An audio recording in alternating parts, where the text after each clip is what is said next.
When I started considering the year of leadership and thinking about key leaders,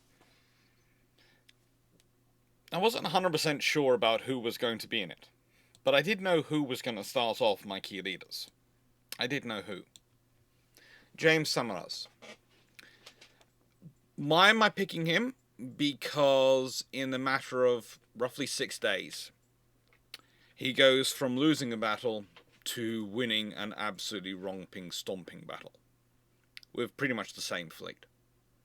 He goes from a scenario where he looks like, well, to quote someone who does this line so often, a loser, to being an absolute hero of the Royal Navy. And he already was a hero of the Royal Navy. He'd already fought in the Battle of Dogger Bank, at the Battle of the Saints, at the Battle of Groix, at the Battle of Cape St. Vincent, at the Battle of Nile. He had a lot of experience and a lot of capability. And to be honest, he's a pretty cool admiral. He's a very good officer. He's one of many the Royal Navy have in the pool. And yet, he's forgotten. He is forgotten. I argue it's probably because the battles take place in 1801. And in some regards, because of what happens and the fact that the first battle is lost. And it is a loss. Please don't get me wrong. We're talking about the battles of Algeciras here. And the first battle, well, he comes in with 6 ships of line. He's against 3 ships of line and a frigate and some gunboats. And whilst he sinks 5 gunboats, he gets the ship of line captured. And yeah, the thing about Saumarez is at no point does he go, you know what, that wasn't my fault, that was someone else's. No, he goes, we had problems here. We made mistakes, and the buck stops with me. Buck stops with me. That happened 6th of July 1801. 12th of July 1801, he turns up with 6 ships of line and 2 frigates, finds this time 9 ships of line and 3 frigates, and whips their tushies.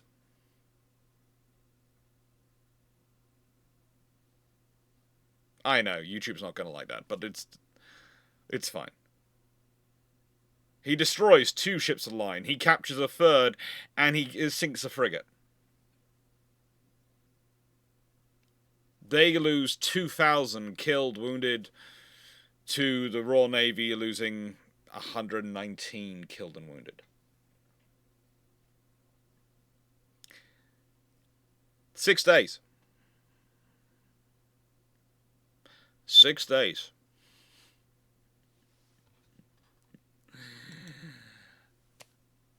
That takes skill. That takes something which is honestly forgotten a lot about in war. You see, the modern reaction always seems to be, if you have an admiral or general who's lost something, oh, we must immediately change them. They didn't have that ability in Age of Sail. They were there. They were out there on the spot, and unless you already happen to have a successor going out there, it weren't going to change anything. Nothing was going to change. But it didn't matter, because he did his job. He did his job. And that's what matters. And he got his fleet back together, and he won the battle. He learned his lessons. Those that needed learning. And this is the man we're talking about. This is James Saumarez. First Baron de Saumarez. And his career, long before then, had been highly interesting. His career is expansive.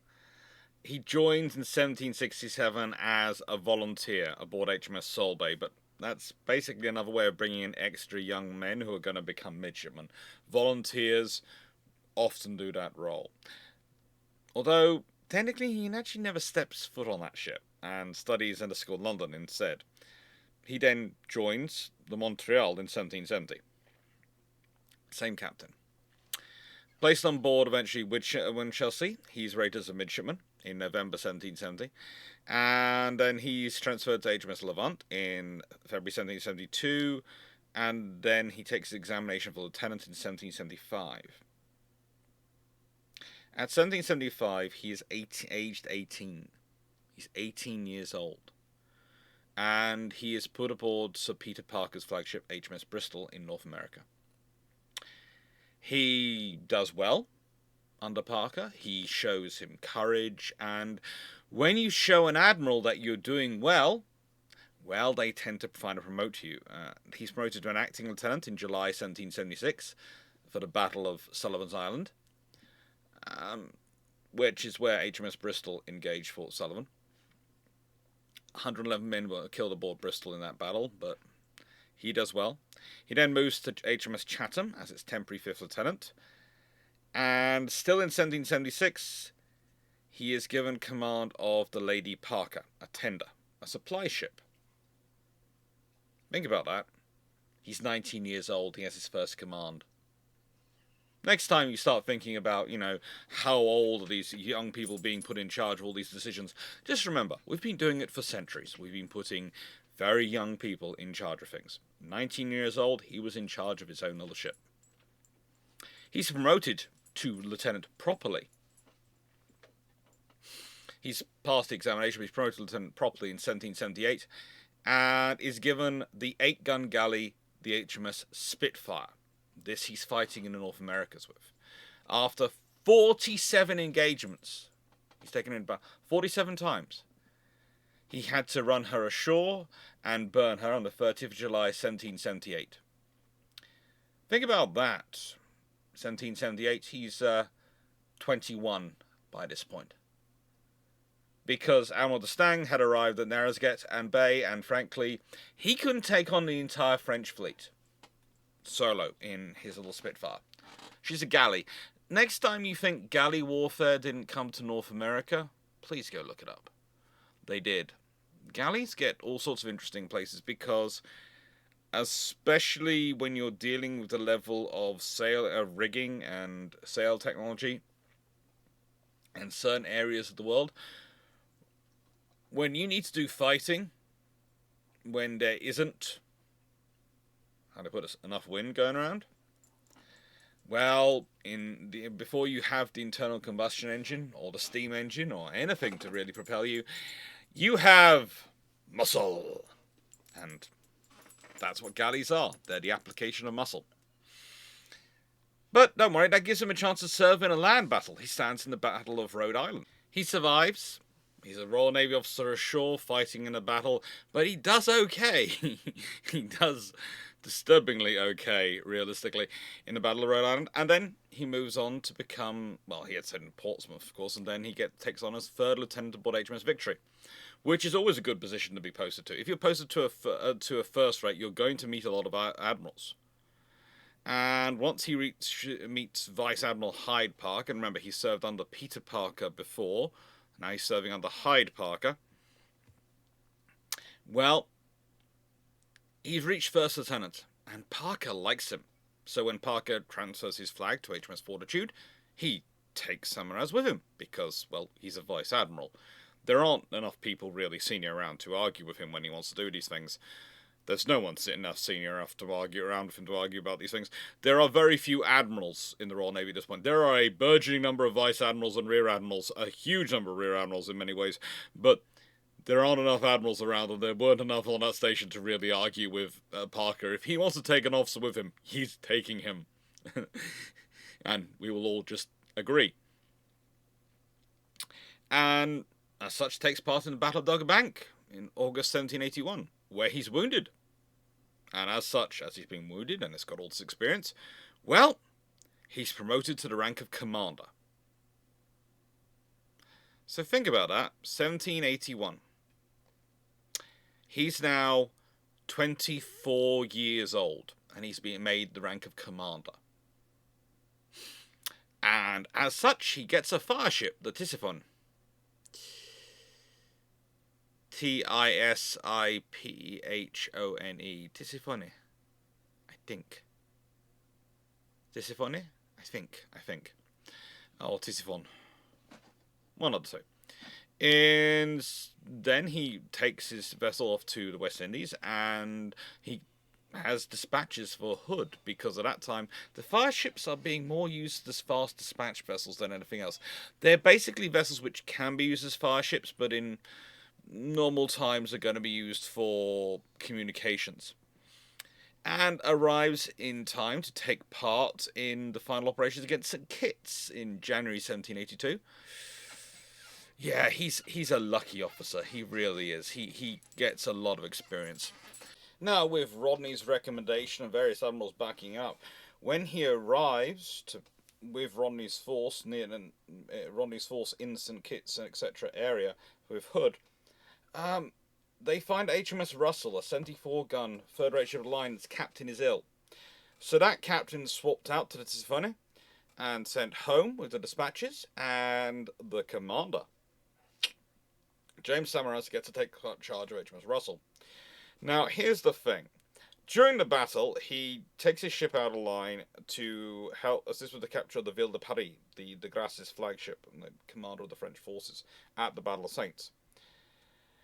And there is a line which is often quoted to Rodney, which is, "That Russell's captain is a fine fellow, whoever he is." I'm sorry. There are many things in history I will ascribe to Admiral Rodney, having done as much research on him as I have. But him not knowing exactly who's in command of his ships of the line, by name, if not by sight, at the very least, is incredibly unlikely. Now, the thing is, there could have been a debate with his senior officers as to who's in charge, and so that's when he utters that line, and that's the line remembered. But I'm fairly sure Rodney knew exactly who Saumarez was, because he interferes on Saumarez's behalf quite often afterwards and after the battle.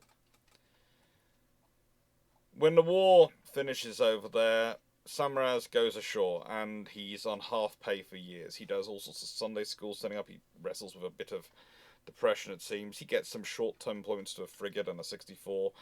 But in 1793, he's given command of HMS Crescent, a 36-gun fifth-rate frigate.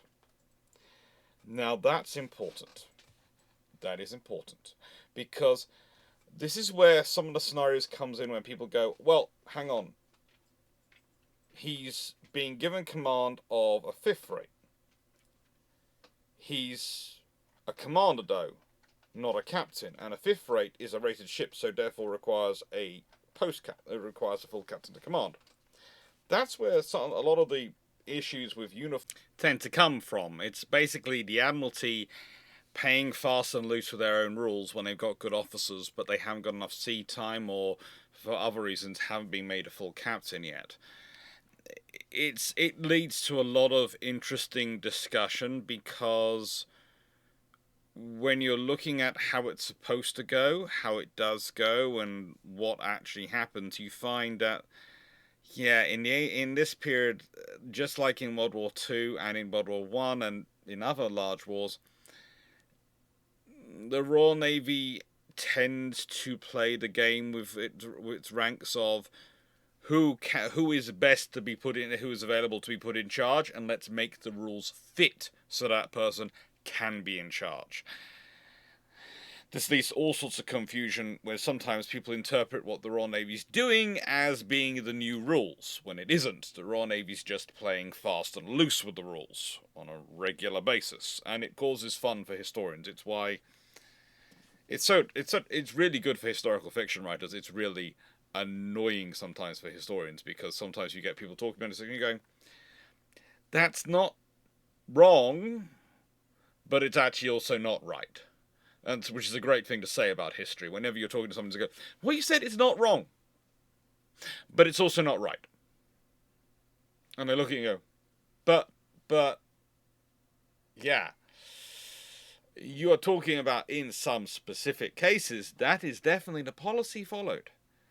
In other cases, you have a commander who is acting as a captain but hasn't been promoted to a captain, as is the case with Saumarez, in charge of, well, HMS Crescent, which is a fifth rate, has a very successful single ship action versus the Réunion, a French frigate, which is actually the first major such action of that particular batch of war within that second 100 Years' War period, the Napoleonic Wars, and results in him being knighted by King George III, because after all he's captured the Réunion, this is the picture, and getting lovely pieces of lovely presentations from various people, and all sorts of scam letters, but that always happens.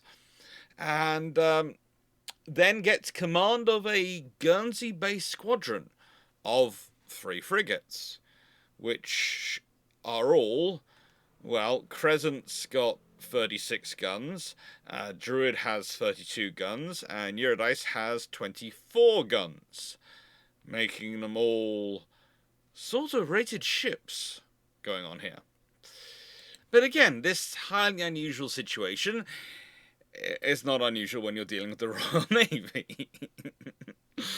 And it's, he's been a commander for quite a while. He's now still commander substantively in rank, but he's acting as a captain and actually sort of acting as a commodore, but we're not going to call him a commodore. Yeah, I love the Royal Navy. And they spend their time preventing the Channel Islands being invaded, and they do a very good job of that. They manage to avoid the French when they come out with larger forces, but they're assisted by some hired vessels, including the Cockchafer and the Valiant, in their duties, and they do well. Anyway, he finally gets made a full captain, and in 1795, he's given the third-rate HMS Orion, and now he goes off to the Channel Fleet, where he takes part in the Battle of Groix, defeating the French on the 22nd of June, 1795. His next battle comes after he's been sent off with Orion again to reinforce Sir John Jervis before the Battle of St. Vincent. And, well, he managed to do all sorts of things in that battle, including, well, forcing the surrender of the Salvador del Mundo, potentially forcing the surrender of the San Ismael Trinidad, but she managed to escape, and she reneged on her surrender, it seems, and doesn't really get the write-up by Jervis, St. Vincent, as he was known after battle, he was expecting, because it seems that St. Jervis had managed to St. Vincent, I called him St. Jervis, didn't I? He would love being St. Jervis, but St. Vincent had managed to miss some of the things he'd got up to. But when St. Vincent found out he'd missed it, oh, by Lord, does he step over himself to correct himself. Because that's the thing about St. Vincent. He was angry, but he was honourable, and oh my Lord, he held himself to that standard. And he stays with St. Vincent's fleet, blockading Cadiz, and then he transfers to Nelson. And he goes off to Nelson in the Mediterranean, hunting down the French. And he's actually pretty much acting as second in command for Nelson at the Battle of the Nile. And he forces the surrender of the Pupil Souverain and the Franklin. He does well. He does really well. On his return from the Nile, he gets command of HMS Caesar, because Orion, well, she needs a refit badly.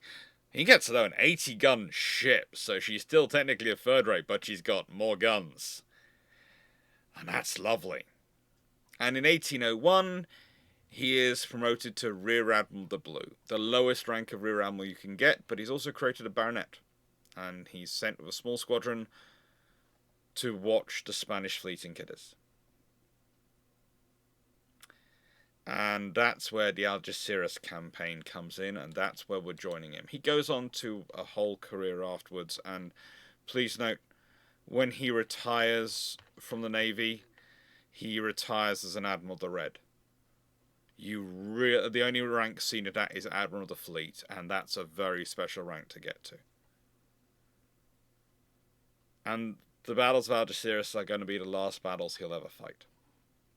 He's not at Trafalgar. Which, to be fair, is sad, I think, because, honestly, if he had been there, if he had been with him at Trafalgar, he would have fought hard for Nelson at Trafalgar. He would have fought hard. But they never served together after the Nile again, because there'd been a little bit of a dispute at the end of the Nile. They'd been good friends, but Saumarez didn't quite like the tactic of doubling up the French. He felt it exposed the British ships to friendly fire, and it seems he was bringing it up, and, well, Nelson was tired. Nelson was not in the mood to discuss these things, and just told him that he would escort the prizes home, and so they never served together again. Which is, as said, sad, because Saumarez was probably Nelson's, after Collingwood, Nelson's best foil. And I think it was a disservice to Nelson himself that he didn't have him serving him. But that's all behind us when we're talking about this, because we are going to be talking about the Algeciras campaign. But first, shameless book plug. So, shameless book plug in a premiere. Why am I doing this here? Why am I doing these premieres? Why am I trying a month of premieres to coincide with my completing another revolution around the sun? Well, I thought I'd try the premieres because YouTube seems to be boosting them. Also because I need to think of ways to boost engagement in the channel. The algorithm seems to be very much focused on engagement and promoting videos when they first come out, and if they don't make an immediate hit in the first 7 days, then they are never going to. They never seem to get anywhere. They seem to drop away under the new chat system. And to be able to get around that, you need to do one of two things. From the stats I've been looking at from and compiled by friends who run other channels. In the history field, the difference level seems to be if you're below 50,000 subscribers. I am well below 50,000 subscribers, so I need to work harder. If you're above 50k subscribers, you have a bit more latitude. If you're above 250k subscribers, you have a lot of latitude. But if you're over that, then you have other issues, because once you're bigger and you're more of an established channel, which requires on your back catalogue turning up as well, in order to fund some of the work you're doing now, then it seems to be currently the logarithm is really not favouring putting out the back catalogue. So smaller channels are suffering in some ways from getting it to get the exposure to be able to get enough likes, enough ticks in the first couple of days of a video, in the first day of a video, preferably first couple of hours of a video, enough likes and ticks, etc., to get the algorithm to boost them, and super chats and super thanks and all those things, those interactions really do matter. Which makes me feel almost dirty saying, but they do. I'll be honest about it, they do. But yeah, it's those matter, and we then, if you're a bigger channel, it's getting you in other ways. I'm not quite sure where this logarithm is driving towards. I think it's trying to drive people towards a more immediate viewing, to boost immediate viewing, rather than people just watching through YouTube, because I think there's a worry that possibly this has been affecting, this is my supposition for ad revenue, that they have been worried that people just have YouTube going in the background, just cycling through videos, and therefore people are not really paying attention to the ads. The ads, they just flick through while they're watching the videos, and they just don't take much notice. And of course, that means they're not clicking on the ads, and if they're not clicking on the ads, then you don't get any real money from them, and the advertisers are watching a lack of engagement with their adverts. And so yeah, the idea is, if you make it more about the immediate viewing, about the things you have to view at that time, that will then drive people watching it more seriously, and if they're watching it more seriously, they are more likely to click on the ads. I'm guessing that's the logic. I might be completely wrong, but listening to the videos they put out, listening to discussions I've signed up for to try and understand it and try and put around, that seems to be what's coming through. And so that's what they're focusing the logarithm on. I'll be interesting to see. If I ran a small channel and a bigger channel, let's say I ran a channel of a million or so subscribers and a channel of my current level, I would be trying premieres on both and seeing what happened. Because if premieres are boosting both, then that's great. Then that's we've cracked it. Okay, so instead of having videos just go live and for people to be able to watch them as they like, and I know there are lots of people who do prefer that. Okay, fine, I need to do it as premiere. I'm sorry to the people who like to be able to watch it as who like to maybe click on a video an hour into it when it's usually an hour, when usually it's come out an hour ago, and to be able to watch from the beginning. I think with premieres you can go back to the beginning. I certainly have tried it myself and have been able to go back to the beginning and watch through at double speed. So I think you can do that. But I know it's not quite the same. But you do get a chat. Usually it's on the left hand. For me, if it's the screen set up, it should be there to the side of my face if you've got the video full screen. It should be below if you're not full screen, and you're able to click between comments and live chat and follow that along. So that's a bit of a fun thing. That's something I do enjoy premieres. Anyway, shameless book plug. So if you do like the channel, please do like, share, and subscribe. And if you're fancying a book on destroyers, this one is great. There are more books coming soon. They are going to be coming as soon as I've sorted things out. I spent a lot of time in the roof recently sorting out internet and stuff, so in the final push to get the books done before I try and take off a couple of days around my birthday for family events. Yeah, that has been fun. That'll be it'll all be sorted out, and hopefully the book, I have a feeling now it's going to be April. I was hoping for at least the end of March, but I have a feeling it's going to be April. But it'll be soon. It'll be soon, and that'll be the first of the self-published books. So hopefully that'll be cool. Right. Thank you very much for watching. Thank you, and let's carry on with the Algeciras campaign and the First Battle of Algeciras.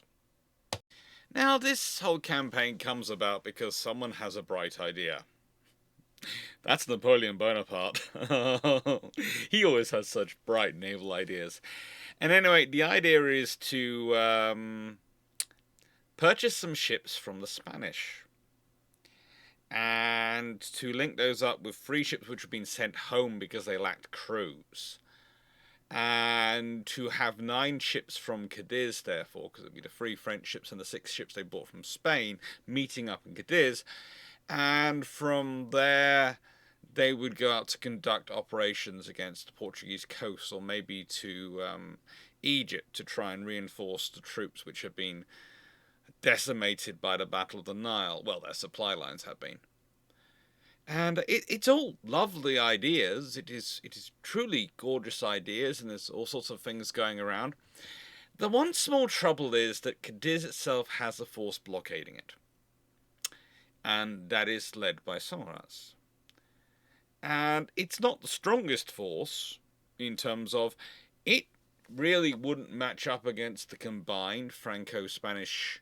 Well, they'd all be French ships, so but they're buying 6 Spanish ships. So let's call them French, but please note 6 of them are sitting in a Spanish harbour, slowly being crewed, slowly getting sort of some crew aboard, with thanks to some frigates having raced through the blockade to resupply them and other things, but which are really waiting to join up with the more senior admiral and the 3 ships coming from France, and they've been purchased from Spain, and they're replete with Spanish rigging and all sorts of fun things, which mean that the French sailors who do turn up now have to learn an entirely different rigging system. Before you ask what differences between French, Spanish, and British rigging is, honestly, the British rigging is very much orientated around it's easier to use, requires less crew, but is not as finite. It won't allow you don't have as many different ropes coming down. You can't fine-tune it as well as you can French rigging. French rigging is very much designed to be fine-tuned, to get every inch you can out of the wind, every quarter of a knot you can from the wind. The British have done copper bottoming, all sorts of things, but the reason you have the slight difference is to the extent the British are trying to crew a large quantity of ships, and they want to put as fewer crew in them as possible and get the best they can out of that few crew. The French are basically going, we have a huge population, let's use it. And the Spanish are halfway in between, I'd argue. Because in some regards, the finite controls do make a lot of sense. If you're trying to do a lot of work in the Mediterranean, if you're trying to do a lot of work in hot climates where honestly the wind usually tends to be more variable, then it makes sense. It makes sense. It has a logic to it, and to go through it, and I have considered doing videos about the specific ropes and differentials. The trouble is, I cannot find a good diagram which explains it. And I can't even find a good diagram of the different rigging systems. When I eventually find good diagrams, I will do a whole video about this. When I eventually try and draw them myself, but that's going to be very bad. That's going to be very bad, because whilst I am a historian of it all and have studied all as a history, I am more of an engines man than a salesman when it comes to operating ships. If it's got an engine in it, boilers or whatever, I can work with that, and I can get that working far more better than I can sailing vessels. People have tried. I've sailed vessels. I have assisted. And I think I've done okay, but it just has never gelled as well as here's a wrench, go fix an engine for me. That's always been more my skill set, so that's always been more my happy space. Now the thing is, Saumarez knew this. He knew that this combined force would strengthen him, but he did have advantages. One, the French force coming to them would have to go through Gibraltar. And ergo, he would get told they were coming. And secondly, his advantage is he's between them. They have to get past him. It's rather a similar problem as the Armada had. They have to get past him. And if they have to get past him, that means they have to fight him. And his opinion, very quickly, is I'm going to stop them joining up. And that's what leads to the first Battle of Algeciras. The trouble is, he has his own issues.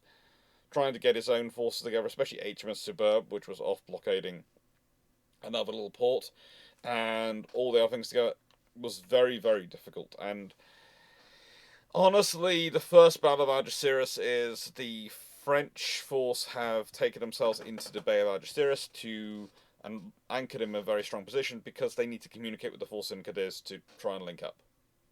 And Saumarez is trying to get into them as quickly as he can, but the wind and the tides do not help him out. And so, realistically, he finds himself drifting in there rather slowly. It's therefore the morning of the 6th of July where there is enough wind, there's enough things in the right position that Saumarez can actually attack the French squadron. That meant they had almost 24 hours to prepare themselves. In fact, over 24 hours. And they've anchored in a very strong position, and it's kind of like the Nile all over again, but this time the French have done it properly. They've anchored close enough, you cannot do the doubling up operation. You can't do that. And you can see that because what happens with the force. Saumarez can feel strong. He's got 6 ships. He has got 6 ships at a line. They have 3. And a frigate. And some gunboats, providing some extra shore defences as well as the shore defences themselves. And he is going to rattle through those, by the way. 5 of the gunboats get sunk. But, as I mentioned before, he loses a ship of the line. It runs aground. But we'll talk through this battle. The first battle of Algeciras is a good example of charging in and not having much success.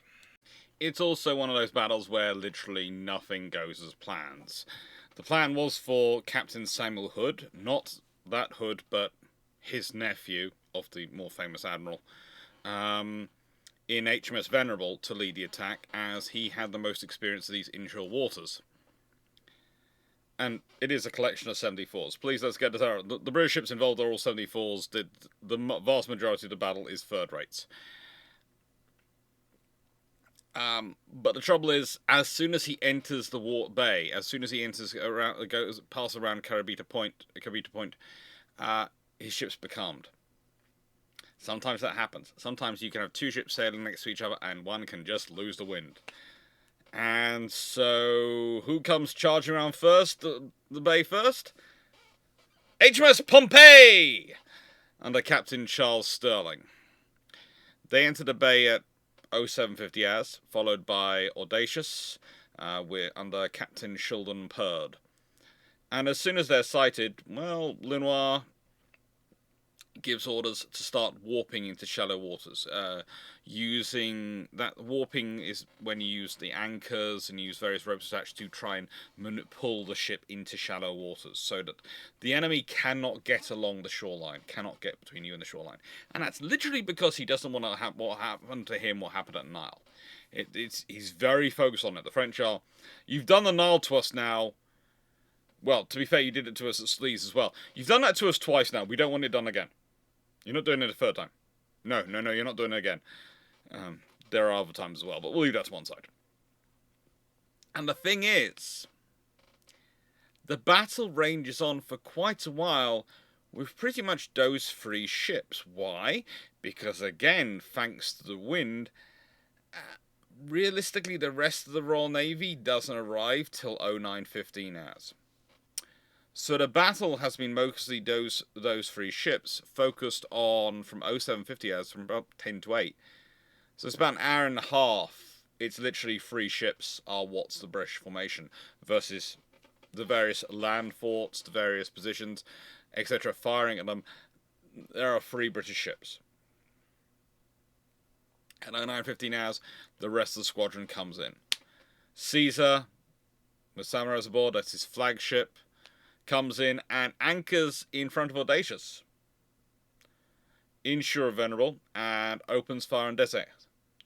The French ships involved are the Sex, Indomitable, and Formidable, which was the flagship.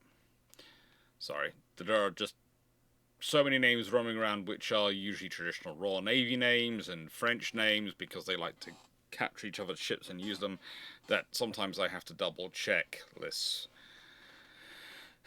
Because you just go and show, hang on, isn't that a Royal Navy ship? Oh no, that's the Royal Navy ship's named after the previous one, which they captured and then they've rebuilt and they've kept in service, and so now there's a Formidable on both sides. And it's why the Royal Navy has so many names in it, which are for Louis XIV. Go and look up the various titles of Louis XIV and then look up the traditional ship names in the Royal Navy, and you'll find there's almost a one-for-one transference. At some point, almost every one of the ships named for Louis XIV were captured by the Royal Navy. It's just terrible. And they carry on fighting. They carry on, from 0915 hours, they are pulling in around him. He's got Hannibal under Solomon of Ferris, which is the ship which, by the way, is going to get into trouble, because what happens is they try to order him to take his ship around the British line and get in a better position to engage the Formidable. And she works her way round slowly. Unfortunately, she runs aground. And she's grounded to the north of the position, and she quickly loses her signal. Her masts get shot away, her halyards get shot away, so she cannot signal. And so she gets stuck. And their attempts to remove her don't work. But there's a lot of good fighting going on. There's a lot of hard fighting going on from both sides. Saumarez and Jahil Renton, his flag captain, keep debating whether to launch the amphibious assault they've got planned, because they got planned an amphibious assault and various operations using the squadron's marines. In the end, they try and use the boats instead to try and pull the Hannibal out, and they fail, but they try. Eventually, they decide that with the fortifications, the positions, the French ships have been damaged enough. They're taking a lot of damage. They need to withdraw. And that takes place at 13:15 hours. So, if we consider by that point the battle had been raging for a good 5.5 hours. What happens afterwards is really quite nasty in some regards. When Hannibal is eventually stormed and taken by after she surrenders by the French and Spanish, for some reason her ensign is rehoisted upside down. Now, there is a whole debate as whether this was caused by misunderstanding aboard Hannibal, about whether or not they had actually given in, or whether it was a ploy by the French, but that's a signal distress. And one of the captains who was watching from Gibraltar, where the force had withdrawn to, Captain Dundas of the Clarke, a 14-gun brig, spotted this and reported it to Saumarez, and they decided that boats with carpenters from the Gibraltar dockyard and troops and his own vessel would go back to try and assist her. They came under very heavy fire, and they withdrew once they realized it was a mistake, but several of the boats were seized by the French as their crews boarded the Hannibal. It was either a ploy or it was a very lucky misunderstanding. Either way, it cost a lot. The battle had been pretty darn vicious for both sides, and whilst Saumarez believed that the French ships were unserviceable following the battle, they were actually able to start to get going soon. The Indomitable and Desirac were really, really damaged. The frigate Muron had managed to remain in the harbour of Algeciras and beyond the fire of the British ships, so it was undamaged. All sorts of damage had happened to the gunboats. The Spanish had lost so many gunboats. There is a thing about it was 5, but there was also quite a lot of smaller craft as well, which were destroyed. And there were debates as to whether or not the British had been deliberately targeting the town, as they'd been unable to capture the French squadron. But the reality is, when you look at the angles, they were probably just missing when they're firing at the French ships, because if you did fire over, or if you did manage to fire past the French ships, the direct line for them is straight into the town, and at the ranges you're engaging at, and the range it is to the town, yeah, I think it's more likely you could say he wasn't deliberately aiming for the town, but I don't think he really gave a flying hoot if he engaged the town. After all, they were the enemy. It was a case of, if I hit the town, I'm sorry, it's collateral damage. I'm not aiming for it, though. It's not what I'm aiming for, but in a nice way, they have allowed this fleet to take harbour within sight of Gibraltar, and they've taken it and positioned it as close to the town as they physically can to protect them from my fire. Yeah, that's not on Saumarez. But they did manage to do some negotiations. They managed to get Captain Ferris, who was the commander of Hannibal, and his crew released in the terms of parole, and he would actually go to a court-martial back in the UK and be acquitted, because he'd done so well in the fight. And on the Rear Admiral John Holloway, who presided over it, and that's other jobs you need admirals for, why have so many, on returning his sword, had actually said, I feel assured if ever you are occasioned to unsheath it again, it'll be used with the same gallantry which you so nobly displayed in defending His Majesty's ship Hannibal. Now, pretty much what happens after the first battle is a rapid process of fixing, maintaining, and organising. HMS Superb specifically is called, "Can you please come?" You decided that you didn't come to the battle because you thought that you got a report from American merchant ship that the ships had already escaped, and so you'd gone back to the river you were supposed to be protecting, which I can understand, but you were told porkies. So, please return quickly. And the French who are in Cadiz decide that, with some help of the, with some help of the Spanish, they are going to come and try and help their friends to get away. And the thing is, they bring two first rates with them, the Rio Carlos and the San Hermenegildo. Both 112 guns. Now, theoretically, that should have been enough firepower to absolutely ruin the day. And this should have been a very frustrating battle, which probably, whilst it wouldn't end Saumarez's career, would ensure that he wouldn't have really got any much promotion of a rear admiral. He'd have been used various positions, secondary fleets, roles, because, you know, he tried, but he'd failed. And that's always the problem. But he has 6 days to get ready. And the second battle, as you've already guessed, doesn't go quite like that. Doesn't go quite like as it's supposed to. So if we start with Superb and what's going on in the 6 days, she's still sitting off Cadiz at this point, but she will get drawn back. And one reason she'll come back is she'll come back with the announcement that they're coming to leave the squadron. They're coming to get the squadron out, the French squadron.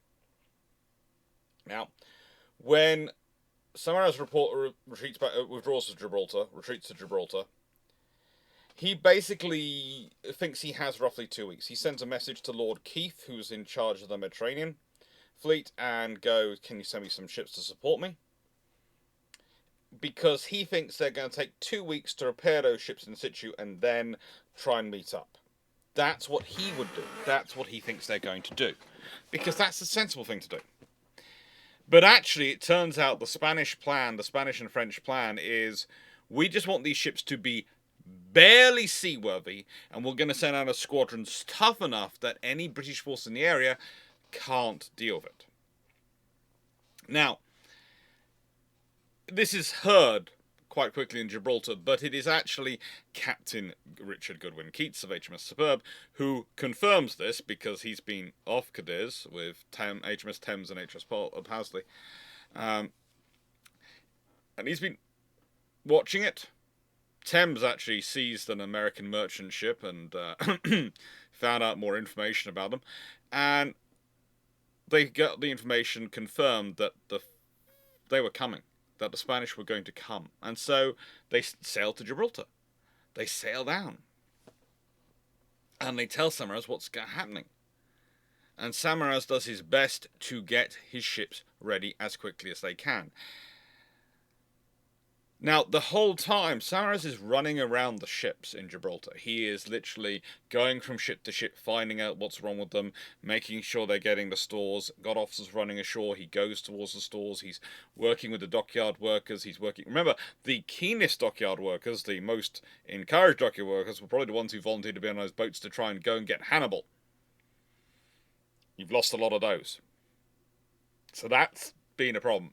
But he's got stores, he's got supplies, he's getting these ships into condition, he's doing the very best he can to get these ships as quickly and as effectively put back together. And there is a difference between Gibraltar and Algeciras. There is a difference.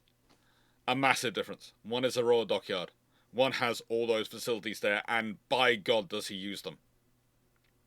By God does he use them. But he's also getting his group to work together again. He's getting to understand his squadron to understand what it's going to have to do.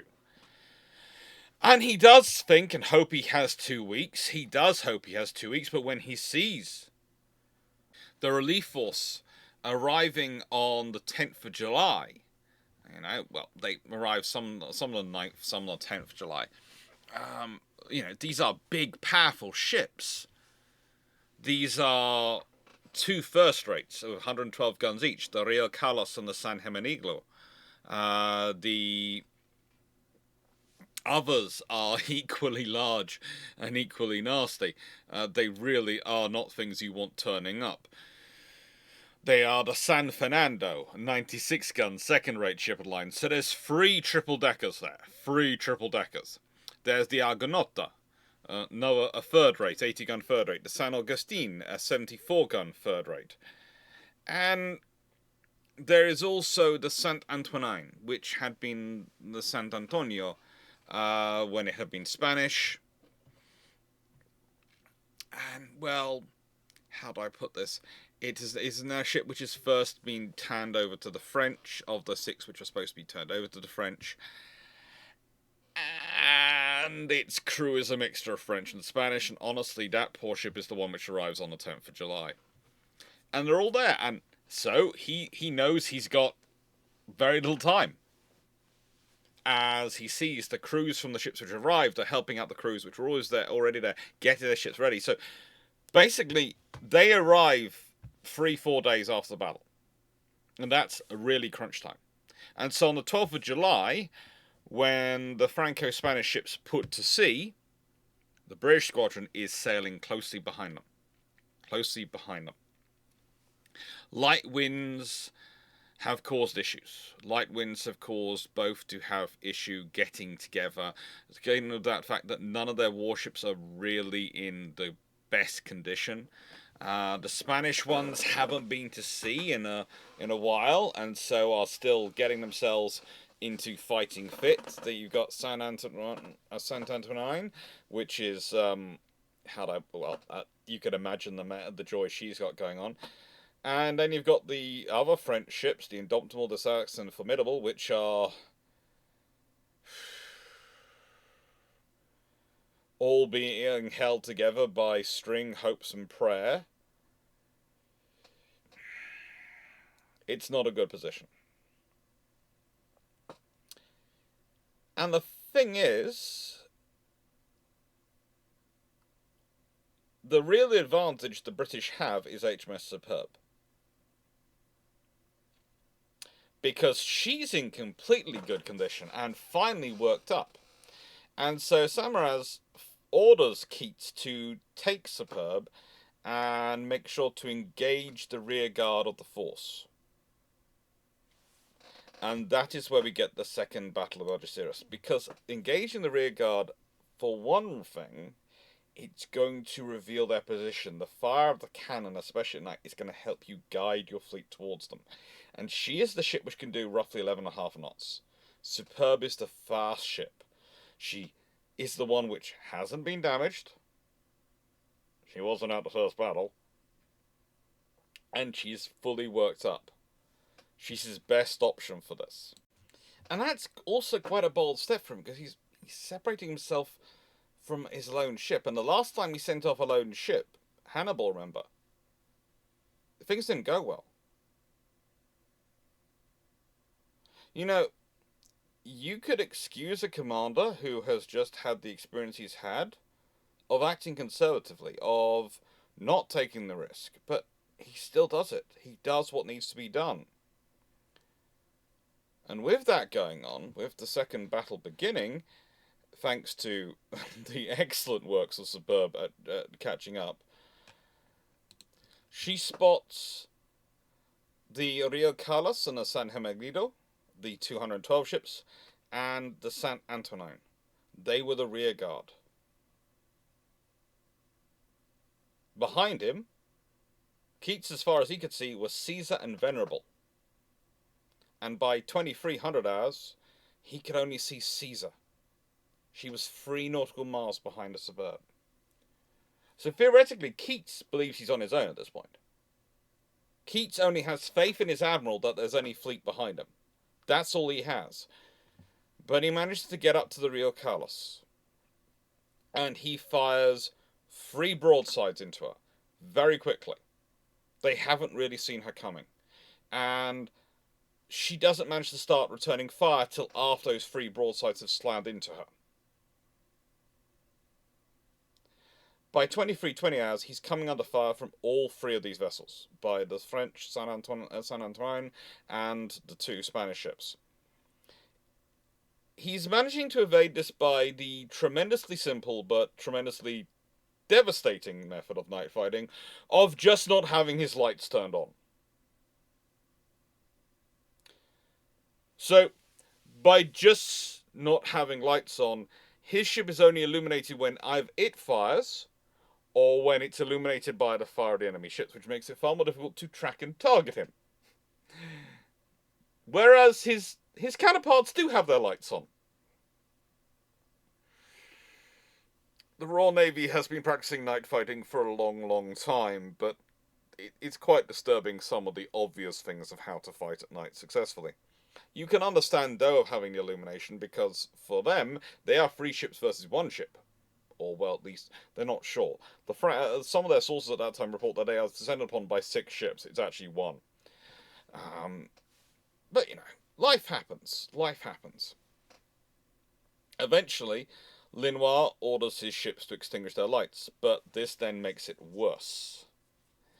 Because now they're fighting in the dark, and there is still only 1 British ship, and they're all trying to hunt the British ship in the dark when all their counterparts are also in the dark.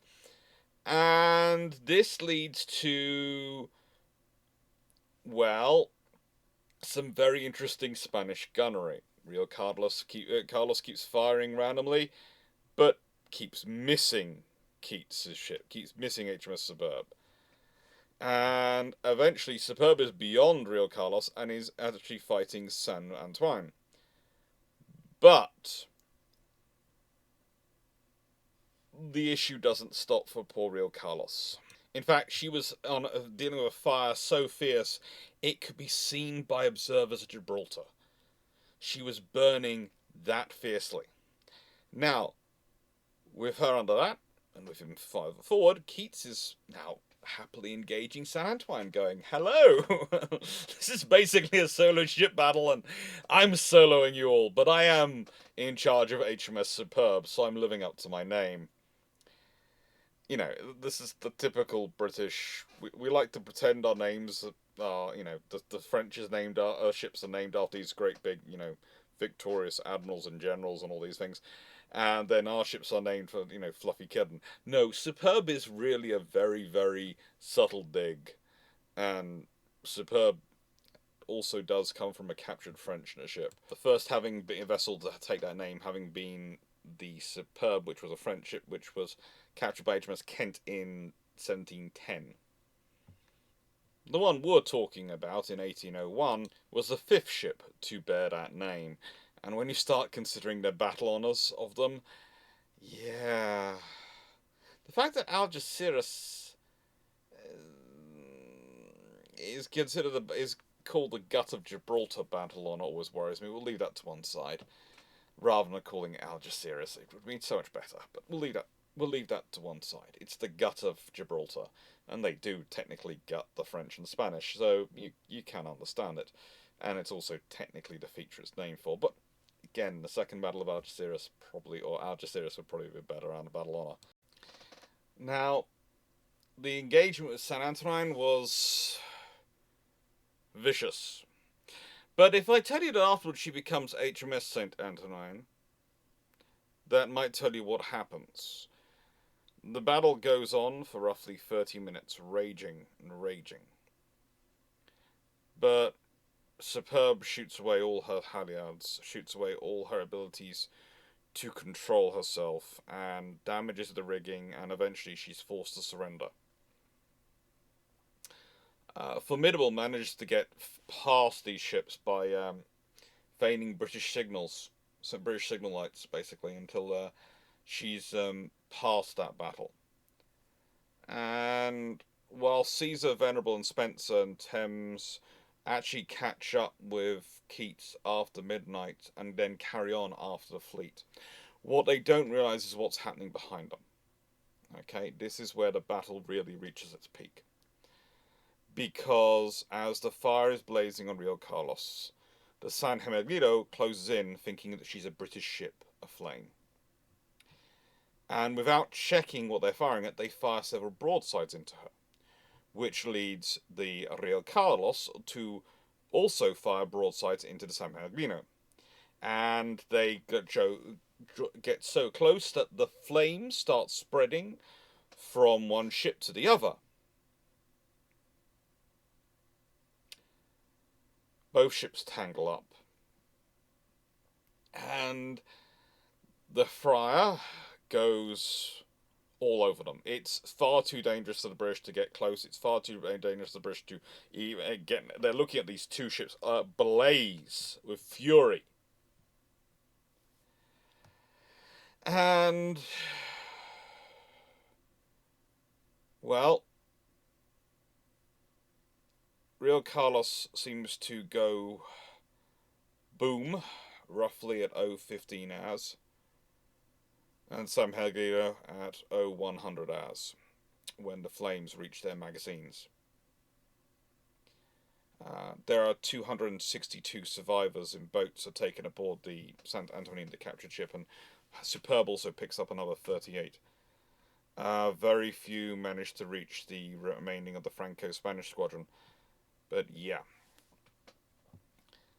Saumarez had kept going on after watching that. He'd kept going on. After all, there was nothing much he could do, really. There was nothing he could do with that at all.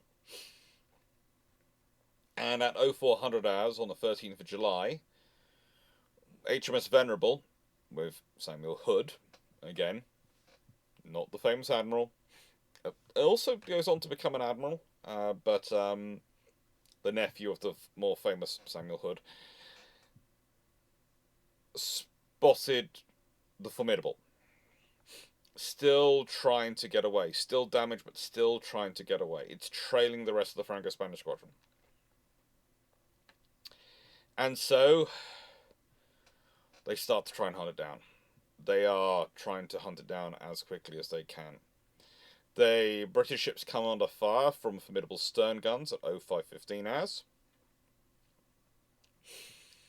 And they don't start firing back until 0520 hours when they're sure of hitting a target. And as the Venerable comes close alongside Formidable and opens fire with full broadside, that's when Formidable really starts to realize it's in trouble. The Franco-Spanish squadron has formed up off the coast of Cadiz. They were intent on trying to sail to Formidable's aid, but they're becalmed. This time the weather is against them, and they can only watch the battle taking place. They can't do anything. This is the vagrancies of the wind. We don't think about this as much in modern warfare, especially naval warfare, because of the power of the engines we now have. But literally, you could have whole sections of your force denied to you by the vagrancies of wind and current. As a fleet commander, it must have been infuriating. It must have been infuriating. Because you could look like you had a winning hand and then fate's against you. You can understand the superstitions of naval personnel once you realise this fact. Once you realise how much can be stacked against you. Venerable is at a disadvantage to begin with. She's a smaller ship. But she still manages to blast away. And as the Thames approaches, Hood asks Askew Hollis, in charge of the Thames, to approach through the stern. Now the Thames is a good little frigate. And she comes up and rakes the threatened ship with the stern guns of the Formidable trying to hold her off, but they're ineffective against her. And yes, she's only a frigate, but the thing about being a frigate in this fight is you can only engage me if you can turn away from the ship of the line. If you turn away from the ship of the line, then that can rake you. So you can't engage me. So I can get away with this. Slowly, Formidable's able to pull ahead thanks to the various winds coming in, which were described at best as being light and unreliable. And Venerable herself had her mainmast collapse over her side, which made her pretty much uncontrollable. And Trude keeps drifting the Formidable towards Cadiz. At 0800 hours, Saumarez's flag captain, Jahil Brenton, has arrived in a gig to assist the Venerable. And the instructions were, if the combined French and Spanish squadron were visible of Cadiz, they should proceed south. Should proceed south to attack the British vessel. Then Hood should remove his crew and set the ship on fire. Thames was available to evacuate them. He didn't want to lose another ship. He didn't want another Hannibal taking place. This is where you do learn. But Hood refuses the order. He claims he'll save his ship. And Audacious and Superb come up. And, well, Superb is just going, hello, I wasn't scratched last night. How are you all feeling? You feeling very lucky?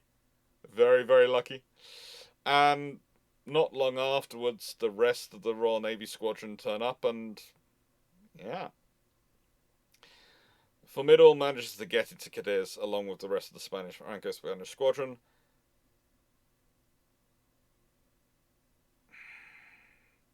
They actually presume the Saint Antoine will arrive. They are still expecting her on the 16th of July. They don't realise she's been captured. And they are not really certain about the ships blowing up. So at first point, they think they've had a successful operation.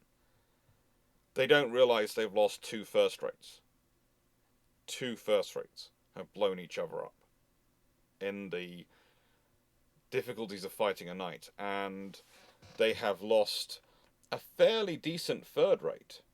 Again, San Antonio is a good 74, and becoming HMS San Antonio, yeah, she's going to be a good ship.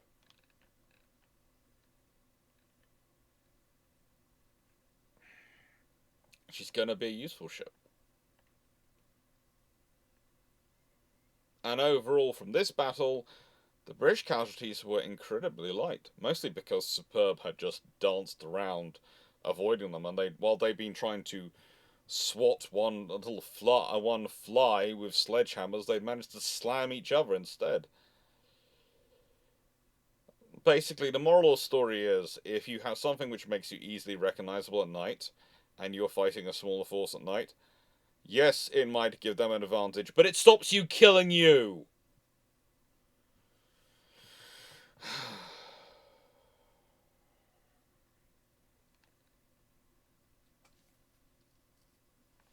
The battle? Well, it basically, the second battle removes the stain, would be a phrase quite a few of them used, about the first battle, and so that's why they're often combined together. He received the thanks of the House of Parliament and was made a Knight of the Bath, and given a pension of £1,200 annually. Which is a nice thing. It's something the Parliament used to do. If you did a great service for the nation, they would vote you a pension. So from then till the day you died, you would get that sum.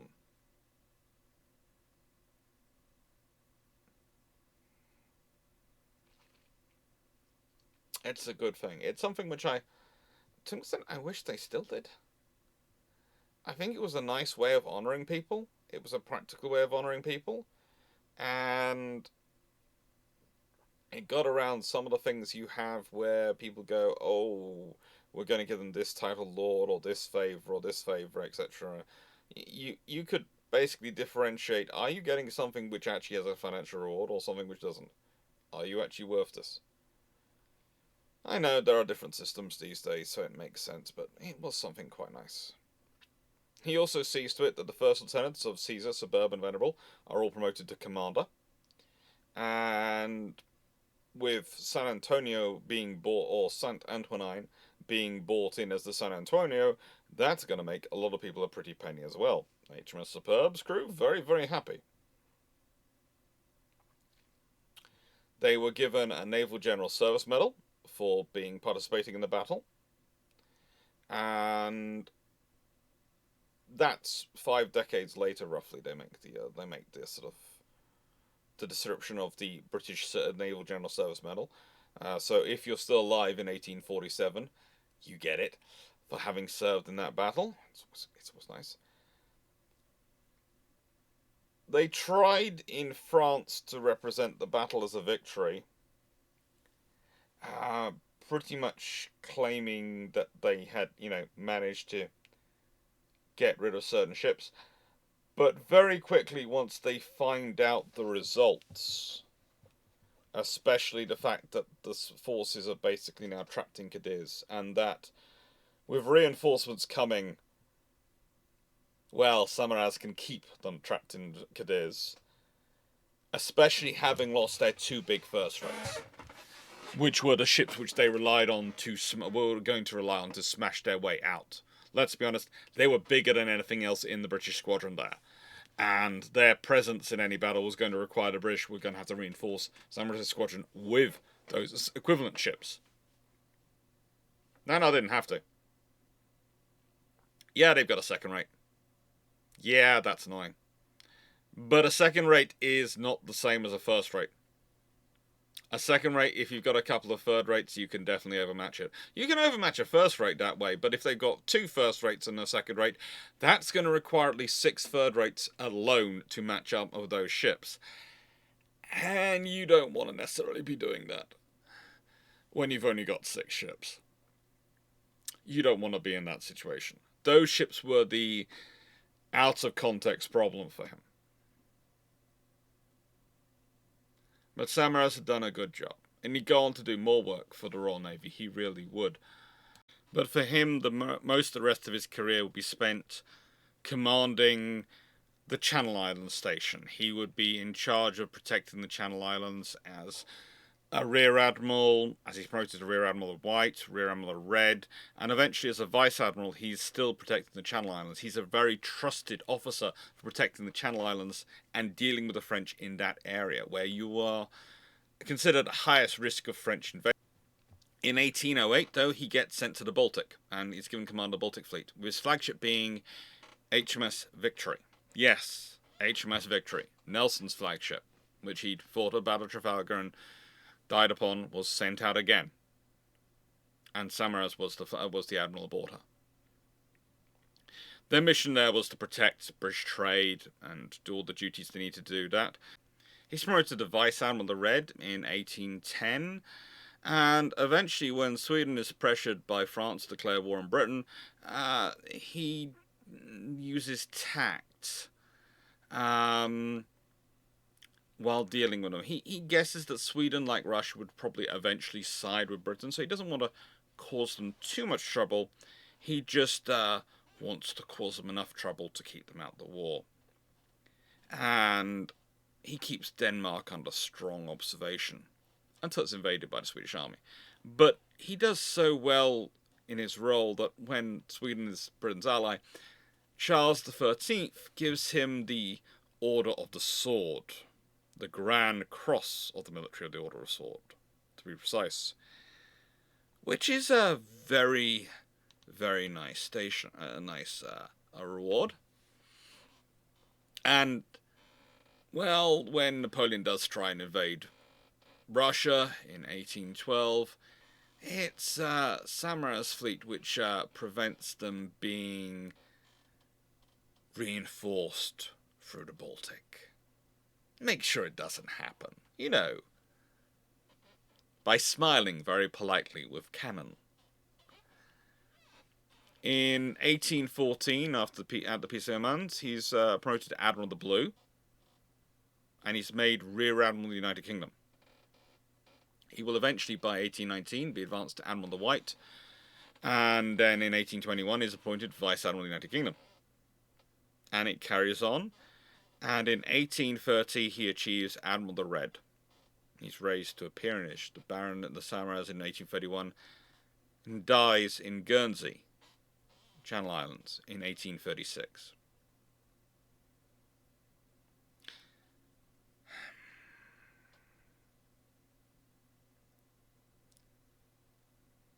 He served his country well. He didn't get called to service more, and I think that's more a reflection of those around him than necessarily of him. I think myself, rather than having him in Guernsey, he should have been sent to assist Nelson in the Trafalgar campaign. I think Nelson could have done with him. And I think, considering Nelson's personality, if he turned up, whatever bad blood might have been between them, whatever issues might have been between them, would have soon been quickly dealt with. That was in the past at this point. They needed to come together. And honestly, again, Saumarez is one of those officers you need. He's good at holding a fleet together. He's good at bringing a fleet together. He's good at organising a fleet and getting it to work. He's also one of those officers who's forgotten. I wonder how many who watch this video have never heard of the battles of Algeciras, let alone realise the British lost one in 1801 at supposed height of their powers, and then won one. And let's be honest, in both of them, there are a hefty dose of single ship actions. A hefty dose of single ship actions. In both battles, it's about setting the stage. In the first battle, Linois manages to dictate the stage, and it works for him. In the second battle, the battle which takes place at sea, not in a bay, you could argue that Saumarez manages to set the stage in such a way that it allows Keats in Superb to be superb. And that's a skill. That is a real skill to do that. I think also the relationship with Nelson speaks to the man, because they have a tremendously honest but also sometimes fractious relationship. You know, it's Nelson who tries to console him after the Santos met Trinidad, and, you know, tells him that, you know, the Spanish had confirmed that Trinidad had surrendered. And, well, Saumarez's response is, "Whoever doubted it, sir?" You know, there's no need to doubt me, ever doubt the report of a British officer. We don't report on our own, sort of thing. And it's just like the thing after the Battle of the Nile. But the thing is, they both respect each other. When you look at the relationship between the two, if you ask the question, who does Nelson go to if he wants someone to just be a sounding board and agree with what he's saying, usually he'll go to someone like Trowbridge. If he wants to argue with someone and wants someone to debate with him the ideas and the merits, he'll go to Collingwood or Saumarez. Now you can argue, therefore, that you don't need Saumarez in the Trafalgar campaign because you've got Collingwood there, and I agree. I just think having both would have been beneficial. I also think that would mean that this particular officer would be remembered far more than he is. As much as he deserves to be, because he was a good officer. He was a really good officer. So what's today's question? Well, today's question is this. I want you to think about officers who have mobilized their forces after a loss and managed to bring victory. And I want to think about how often it happens. Because it's happened more often in history than we tend to realize. How many officers have suffered initial defeats only to go on to victory in a battle or a campaign? And the question is today is, do you think modern governments could deal with that? What would a modern government's reaction be to Algeciras, to the first battle? Would it be all over social media, Britain's lost, oh, terrible, sack 'em all? Or would they give him time? Would there be calls for an immediate inquiry? And do you think that's a good thing or a bad thing? I'd really love to hear your opinions on it. I'd really love to hear your thoughts on it. With that being said, what have we got coming up? Well, hold out, because the 11th is going to be an interesting one. And I hope you enjoyed tonight's video, and please do like, share, and subscribe. It really does help the channel grow. And just thank you for watching. Take care, and enjoy. You'll have seen the 11th by the time this video comes out, so I can't reveal it. But it's next week when this one comes out, because this is going to come out on next Friday. I'm recording it the week before. We're then going into a bit of a Japanese week around that week, so that's going to be a fun week. That's also the week where I'm going to be most under pressure for time, but yeah. And then on the 25th we have my dog's namesake. That'll be fun. Take care and thank you for watching. Where have these hiccups come from? Thank you.